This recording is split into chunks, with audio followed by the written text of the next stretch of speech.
संभव है।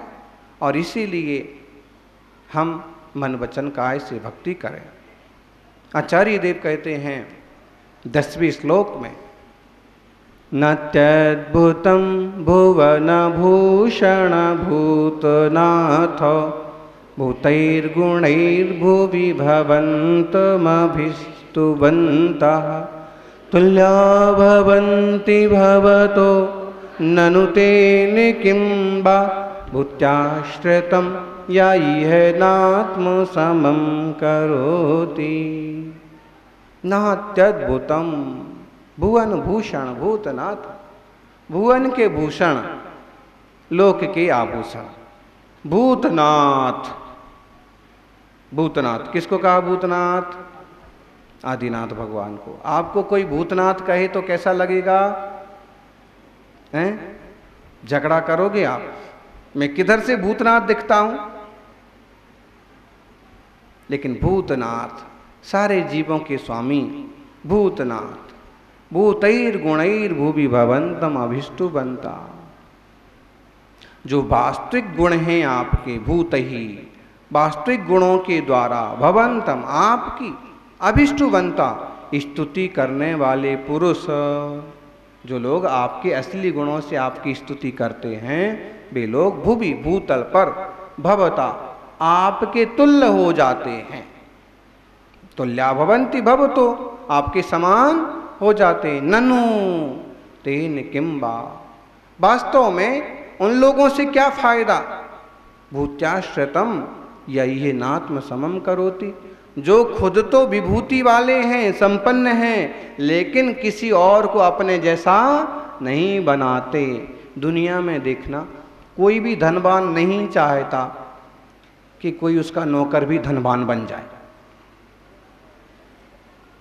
कोई अमीर नहीं चाहता कि गरीब भी अमीर बन जाए। कोई नेता नहीं चाहता कि छोटे भैये उसके कार्यकर्ता भी नेता बन जाएं। कोई ऑफिसर नहीं चाहता कि उसकी जितनी बड़ी पोस्ट कोई दूसरा भी पाले। कोई मंत्री नहीं चाहता कि उसके जैसा पद और किसी और विधायक को भी मिल जाए। चाहते हैं? नहीं चाहते। कोई बड़ा दुकानदार बिजनेसमैन नहीं चाहता कि कोई और भी उसके बराबर बड़ा बिजनेसमैन बने।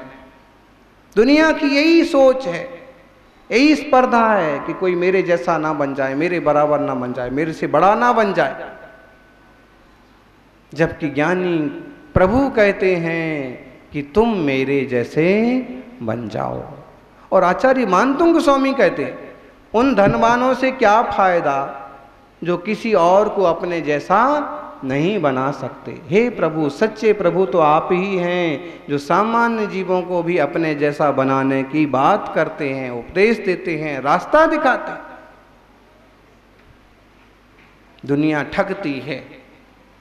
तुम्हें करोड़पति बनने का रास्ता बताने वाले लोग मिल जाएंगे, हैं? है ना? तुम्हें कांस्टेबल बनाया जाएगा, 1 लाख रुपए मेरे पास जमा करो, और लाख उसके पास जमा कर दिए, और वो कहाँ गया आदमी, वो कंपनी कहाँ गायब हो गई, बन गए कांस्टेबल। तुम्हारी प्रोफेसर की नौकरी पक्की, टीचर की नौकरी पक्की हो जाएगी, हमारे पास 2 लाख जमा करो। ऐसे लोग मिलते ना, ठग। दूसरे को करोड़पति बनाने का झांसा देने वाले तो मिल जाएंगे, लेकिन करोड़पति बनाने वाले नहीं मिलेंगे। ऐसे ही दूसरे को भगवान बनने का झांसा देने वाले, स्वर्ग में अप्सराओं का लोभ देने वाले, और जन्नत में हूरों का सुख बताने वाले, ठगने वाले बहुत मिल जाएंगे, लेकिन असल में देता कोई नहीं है। सीधा मार्ग तो केवल वीतरागी भगवान ने ही बताया है। उसको समझेंगे तो आपो आप सारी चीजें उपलब्ध हो जाएंगी। किस्सा आपने सुना होगा,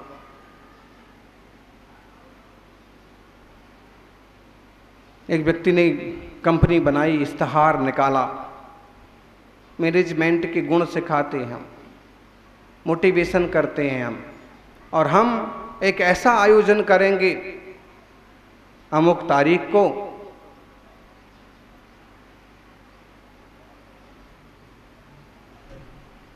6 जून को एक ऐसा आयोजन करेंगे, मान लो, जिसमें करोड़पति बनाने के गुण सिखाए जाएंगे। आप करोड़पति कैसे बने, इस तरह के गुर बताए जाएंगे। इश्तिहार निकाला, विज्ञापन निकाला, बहुत प्रसिद्ध हो गया।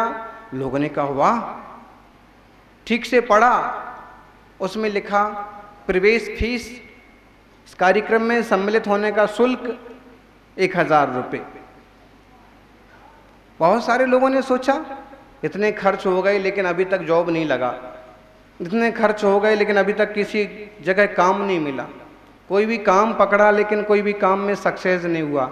अब 1000 रुपये खर्च और करके देख लो, हो सकता है ये कोई बताएगा करोड़पति बनने की टेक्निक, तो मैं भी करोड़पति बन जाऊंगा। और कितने सारे लोगों ने 1000 रुपये से उसके टिकट खरीद लिए, एडमिशन ले लिया। और जब 6 जून को बड़ा सारा कार्यक्रम चालू हुआ तो पहले छोटे छोटे लोगों ने आके समा बांधा। बड़ा नेता बाद में आता है, पहले ये छोटे छोटे नेते बोलते। ये तो अपनी सभा ऐसी है कि कोई आओ मत आओ अपना प्रवचन चालू हो जाता है, क्योंकि हमें तो सिर्फ बांटना है, बटोरना थोड़ी ना है। जिनको लेने की इच्छा होगी वो आ जाएंगे। लोग इंतजार कर रहे कि मुख्य वक्ता मालिक आने वाले हैं, और जब आया लोगों ने बड़ा स्वागत किया, सत्कार किया, उसमें ही घंटा भर निकल गया। लोग देखने लगे घड़ी की टाइम हो गया समाप्ति की वेला का, लेकिन अभी तक तो बताया ही नहीं है कि करोड़पति कैसे बना जाए। जब लोगों ने थोड़ा हो हल्ला किया और मुख्य स्पीकर को माइक दिया गया ना, तो उसने क्या कहा, बहुत बड़ा कार्यक्रम नहीं है, बस एक छोटी सी बात मैं आपको कहूँगा, और उस छोटी सी बात को आप समझ लेंगे तो आप भी करोड़पति बन जाएंगे। करोड़पति बनने का आपको भी रास्ता सूझ जाएगा। और बात है सिर्फ ये कि जैसे मैंने 1000 रुपये के टिकट बेच करके मैं करोड़पति बन गया, ऐसे ही आप लोग करिए, आप भी करोड़पति बन जाए। ये कोई तरीका है? ठगा बोल करके वो पीछे के रास्ते से लापता, अब कोई कर भी क्या लेगा। ठगने वाले मिल जाएंगे, असल में करोड़पति बनने का रास्ता कोई नहीं बताता है। हैं? हमारे धर्म से तुम भगवान बन जाओगे, हमारी शरण में आओगे तो तुम भगवान बन जाओगे, हमारी बातें मानोगे तो तुम जन्नत पहुंच जाओगे, हमारे सूत्रों को स्वीकार करोगे तो तुम्हें मोक्ष मिलेगा। और इस टाइप के विज्ञापन बहुत लोग करते हैं, लेकिन सच में दावा करते हैं, लेकिन उन वैसी कोई क्षमता नहीं, वैसी कोई रूपरेखा नहीं। लेकिन महावीर स्वामी ने कोई दावा नहीं किया, कोई वादा नहीं किया, उनने जो वस्तु स्वरूप है सिर्फ वह बताया। इस टाइप की प्रवृत्ति है। आप इस टाइप से चलेंगे, आप आत्मा को समझेंगे, आप अपने स्वरूप को समझेंगे, आप तत्व को समझेंगे, प्रभु के निकट आके प्रभु के स्वरूप को समझ करके अपने आत्म स्वरूप को समझेंगे तो तुम्हारी शुद्धि जरूर होगी। मैं तुम्हारी शुद्धि करने वाला कौन होता? जैसे मैंने अपनी शुद्धि की वैसे तुम करो।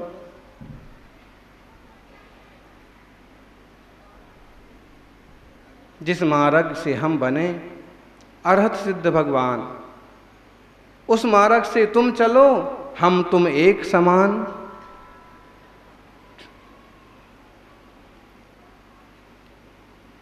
समझिए,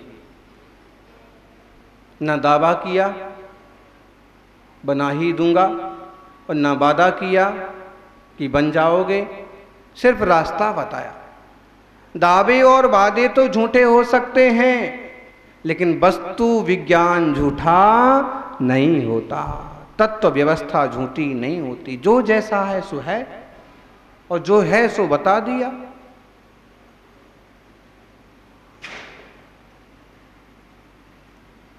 पिता ने बेटे को बिजनेस का रास्ता बताया। एक अच्छा पिता बेटे को बिजनेस करना सिखा सकता है, लेकिन ना तो ये दावा कर सकता है कि मैं तुझे करोड़पति बना ही दूंगा, और ना ये वादा कर सकता है कि तुम करोड़पति बन ही जाओगे। सिर्फ वह ठीक से उसको बिजनेस का रास्ता बताता है, तरीके बताता है, कंपनीज बताता है, खरीदने बेचने के रूल्स बताता है, घाटे कैसे लगते हैं, फायदे कैसे होते हैं, ये बताता है। बेटा समझदार होगा तो उस ढंग से सीख करके खुद ही करोड़पति हो जाएगा। भोंदू होगा तो जो संपत्ति पिता से मिलेगी ना, उसको भी बर्बाद करके रोड पर आ जाएगा। ऐसा हमारे साथ ना हो। हमारे परम पिता वर्धमान महावीर स्वामी ने हमें मोक्ष मार्ग की संपत्ति दी। ना उनने कोई दावा किया, ना वादा किया, सिर्फ रास्ता रास्ता रास्ता सुझाया है, बताया है। उस ढंग से हम अपने परिणाम संभालेंगे तो हम भी सिद्ध हो जाएंगे, शुद्ध हो जाएंगे, वरना डूबने के अलावा क्या है। ज्ञानी चंद्रगुप्त मौर्य कहते हैं अंतिम क्षत्रिय सम्राट। इतिहास कहता है कि अंत में दिगंबर जैन मुनि बने, श्रवण बेलगोल से मोक्ष पधारे, स्वर्ग पधारे, शरीर से मुक्त हुए, स्वर्ग में जन्मे, समाधि किए।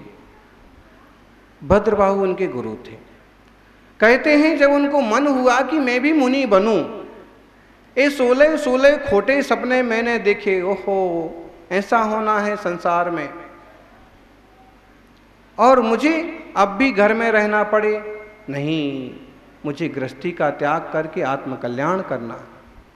उनके वैराग्य के यूं तो बहुत कारण थे, भद्रबाहु स्वामी का सानिध्य भी एक कारण था।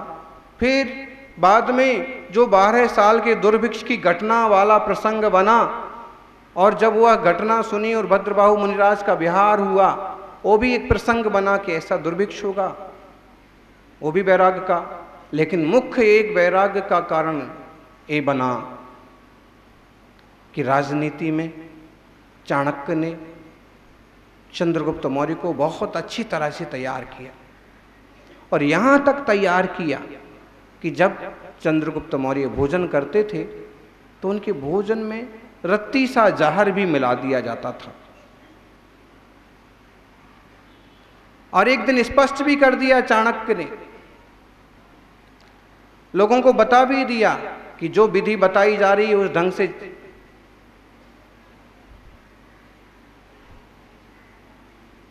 चला जाए। योग संयोग की बात, एक दिन हठ किया रानी ने, जिसके गर्भ में बेटा है, उसने घोर आग्रह किया कि आज तो मैं आपकी थाली में ही खाना खाऊंगी, आपके साथ ही भोजन करूंगी, मेरा दोहला है, मेरा मन कहता है कि आज मुझे आपके ही साथ भोजन करना। चाणक्य ने जैसे कहा था, चंद्रगुप्त ने खूब टाला कि मेरे साथ भोजन कोई नहीं कर सकता, लेकिन अंततः रानी की बात मानना पड़ी। जो भोजन चंद्रगुप्त ने किया वही महारानी ने किया। चंद्रगुप्त को तो थोड़ा थोड़ा जहर का अभ्यास था, लेकिन रानी को नहीं था। जैसे ही उसके पेट में भोजन गया और वैसे ही गर्भावस्था और भोजन गया, पॉइजन फैल गया। चाणक्य को मालूम पड़ा, राज्य वेद को बुलाया, सारी चीजें की, लेकिन रानी को बचाना मुश्किल हो गया। अंततः चाणक्य ने कहा चंद्रगुप्त को, चंद्रगुप्त ने कहा ऐसे कैसे हुआ, ये क्या हुआ? तब सारा भेद चाणक्य ने खोला। आप सम्राट हैं और कभी आपके साथ कोई गद्दारी हो सकती है, कोई विष कन्या आपको जहरीला बना के मार सकती है, कोई भोजन में आपको जहर खिला सकता है, इसलिए मैंने आपको थोड़ा थोड़ा जहर खिला करके इस लायक बनाया कि कभी कोई जहर भी खिला दे तो तुम्हारा मरण ना हो। लेकिन ये तो अनर्थ हो गया, आपके साथ महारानी ने भी भोजन कर लिया और अब महारानी को बचाया नहीं जा सकता।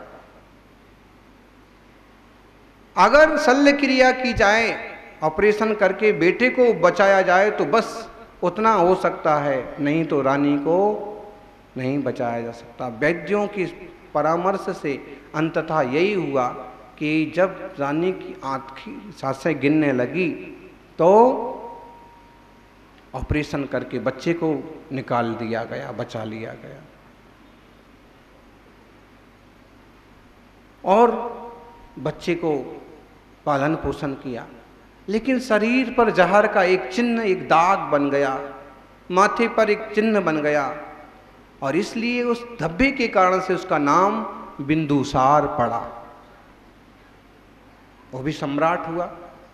इस घटना से भी चंद्रगुप्त को वैराग हुआ कि ऐसा भी होता है राजनीति में, सम्राटों के साथ ऐसा भी होता है, अपनी पत्नी को खोकर के भी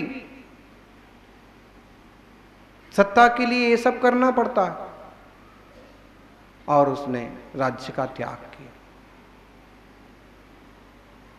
संसार ऐसे ही चलता।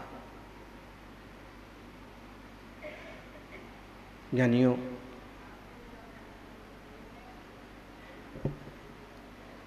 विचित्रता के माहौल में भी आप समझना,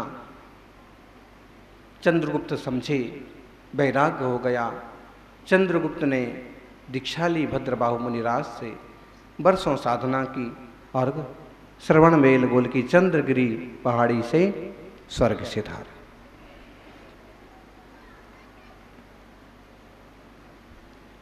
जिन शासन तो सिर्फ रास्ता बताता है, उनने वो रास्ता अपनाया। जब उन्होंने दीक्षा स्वीकार की, दीक्षा की भावना बनी, तो उनने एक काम किया, लोगों को दान करना चालू किया, मंदिरों के लिए जमीनें देना चालू किया, आश्रमों के लिए धन देना चालू किया। तब मंत्रियों ने कहा, बेटा छोटा है और आप ऐसे दान लुटा देंगे, ऐसे राज लुटा देंगे, तो ये क्या राज करेगा? तब उन्होंने कहा, बेटा छोटा है लेकिन खोटा नहीं है। अगर बेटा मेरा बेटा है और सही है तो कुछ भी संपदा जो रहेगी उसके बल पर भी राज्य कर लेगा, और नहीं तो सारी संपदा दे दूंगा, और अगर बेटा खोटा निकल गया तो सब कुछ बर्बाद कर देगा। केवल बच्चों के लिए मत कमाइए, कुछ अपने आत्मा के लिए भी कमाइए, भगवान की भक्ति भी करिए, क्योंकि भगवान की भक्ति करेंगे तो कहीं ना कहीं, कभी ना कभी हमारे जीवन में भी भगवत्ता आएगी। यहाँ तो प्रभु से कहते हैं, मानतुंग मुनि कहते हैं, इसमें कोई आश्चर्य नहीं है, हे भूतनाथ, हे जीवों के स्वामी, हे इस लोक के आभूषण स्वरूप जिनेंद्र भगवान, इस बात में कोई आश्चर्य नहीं है कि आपके असली गुणों से आपकी जो लोग स्तुति करते हैं वे लोग भी आपके समान बन जाते हैं। प्रभु की भक्ति करते करते मुनि भी भगवान बन जाएंगे, और मुनि की भक्ति करते करते कोई श्रावक भी त्यागी बन जाते हैं, व्रती बन जाते हैं। वास्तव में उस धनी से क्या फायदा जो खुद तो धनवान है लेकिन किसी को अपने समान नहीं बनाता, किसी को धन नहीं बांटता, उससे कोई मतलब नहीं है। हमें तो आपसे मतलब है, आप खुद भी महान हैं और दूसरे जीवों को भी अपने समान महान बनाते। बस आपके असली गुण, वितरागता, सर्वज्ञता, निर्ग्रंथता, इन असली गुणों के द्वारा कोई आपको पूछे तो वह भी इस असली अवस्था को प्राप्त हो जाए, यानी हमें भी वह परम विशुद्ध दशा उपलब्ध हो। ऐसी मंगल भावना। जय बोलिए 24 तीर्थंकर भगवान की।